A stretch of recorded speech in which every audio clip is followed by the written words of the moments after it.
Auzubillahi minash-shaytanir-rajim. Bismillahir-rahmanir-rahim. Did Prophet Muhammad, peace be upon him, really marry his daughter-in-law? It is quite ironic that the haters of Islam try with their best attempts to discredit the true and wonderful religion of Allah Almighty, Islam, even if it were a lie, and they knew that it was a lie. One of the constant points that are usually brought up by the anti-Islamics against our beloved Prophet, peace be upon him, and Islam is the one where Muhammad ﷺ married his adopted son's wife after they got divorced. According to Western culture, an adopted son becomes an actual son, but this law does not exist in Islam.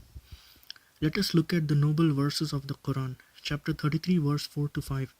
Allah has not made for any man two hearts in his one body, nor has he made your wives whom ye divorce by zihr your mothers, nor has he made your adopted sons your real sons. Nor has he made your adopted sons your real sons. Such is only your manner of speech by your mouths. But Allah tells you the truth, and He shows you the right way.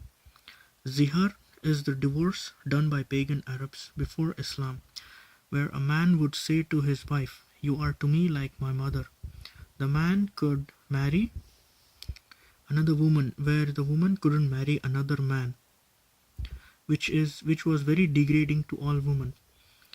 Zayd's, the Prophet's alleged adopted son by the haters of Islam, Zayd's wife was the one who wanted to divorce him and marry the Prophet, peace be upon him. She was not forced into marriage by any means. Let us look at noble verse 58, chapter 58, verse number 1. God has indeed heard and accepted the statement of the woman who pleads with thee concerning her husband and carries her complaint in prayer to God. And God always hears the arguments between both sides among you, for God hears and sees all things.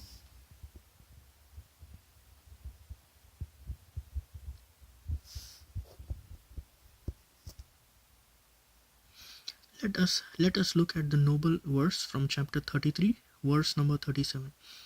Behold, thou didst say to one who had received the grace of Allah and thy favor, retain thou in wedlock thy wife and fear Allah. But thou didst hide in thy heart that which Allah was about to make manifest. Thou didst fear the people, but it is more fitting that thou should fear Allah. Then Zayd had dissolved his marriage with her with the necessary formality. We join her in marriage to thee in order that in future there may be no difficulty to the believers in the matter of marriage with the wives of their adopted sons, when the latter have dissolved with the necessary formality their marriage with them, and Allah's command must be fulfilled.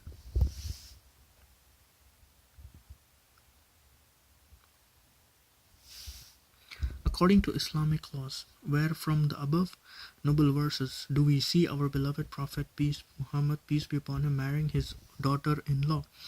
According to noble verses, chapter 33, verse 4 to 5 above, we clearly see that an adopted son is not in the place of an actual son. An adopted son is a son from a stranger person. The foster father would still have to treat the adopted son with kindness and fulfill all his needs, but the adopted son can never be an actual son. According to the noble verses from chapter 33, verse 37 above, according to noble verse chapter 33, verse 37 above, we clearly see that Almighty Allah Almighty allowed for the Muslims to marry the former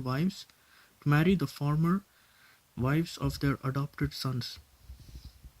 If a man called another's son his son, it might create complications with natural and normal relationships if taken too literally. The truth is the truth and cannot be altered by men's adopting sons.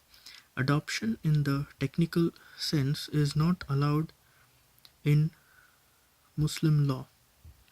those who have been wives of your sons, proceeding from your loins, loins, are within the prohibited degrees of marriage, but this does not apply to adopted sons.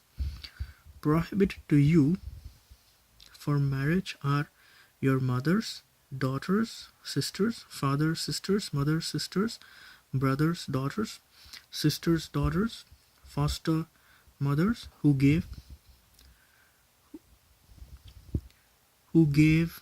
you foster sisters, your wives, mothers, your stepdaughters, your under your guardianship, born of your wives, to whom ye have gone in no to whom ye have gone in no prohibition. If ye have not gone in, those who have been wives of your sons, proceeding from your loins, and two sisters in wedlock at one and the same time, except for what is past, for Allah is oft forgiving, most merciful. The Quran, the Noble Quran, Surah Al-Nisa, chapter 4, verse 23. Conclusion. Prophet Muhammad, peace be upon him, did not marry his daughter-in-law, as the deceivers from the anti-Islamics always claim. Prophet Muhammad, peace be upon him, is a great messenger from Allah. Allah Almighty in the Noble Quran does not recognize an adopted son as a real son, because He, the Almighty, has great wisdom behind it to save us from complications and genetically and cultural problems.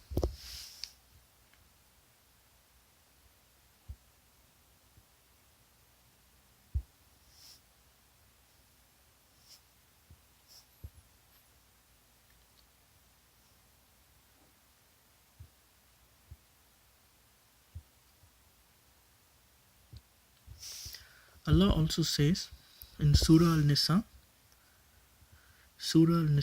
chapter 4,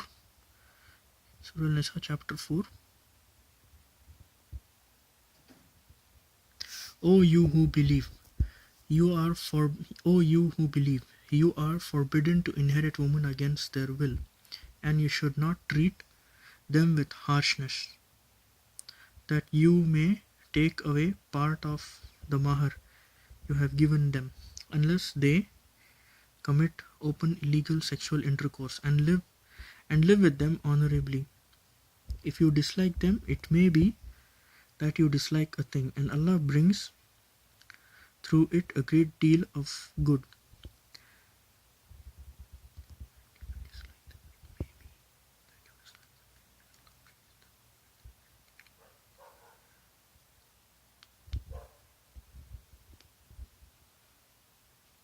But if you intend to replace a wife by another, and you have given one of them a kantar of gold, that is a great amount as mahar, take not the least bit of it back.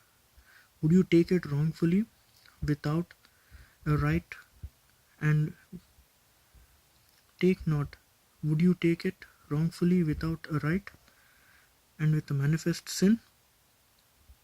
And how could you take it back while you have gone into each other and they have taken from you a firm and strong covenant? And marry not women whom your fathers married, except what has already passed. Indeed, it was shameful and most hateful and an evil way.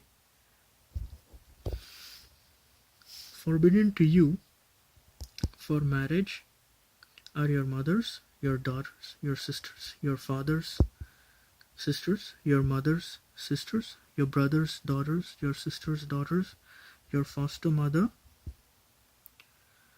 your foster milk suckling sisters, your wife's mothers, your stepdaughters under your guardianship, born of your wives, to whom you have gone in, but there is no sin on you if you have not gone into them. The wives of your sons, who spring from your loins, loins, and and two sisters in wedlock at the same time, except for what has already passed. Verily, Allah is oft forgiving, most merciful. Thank you for listening.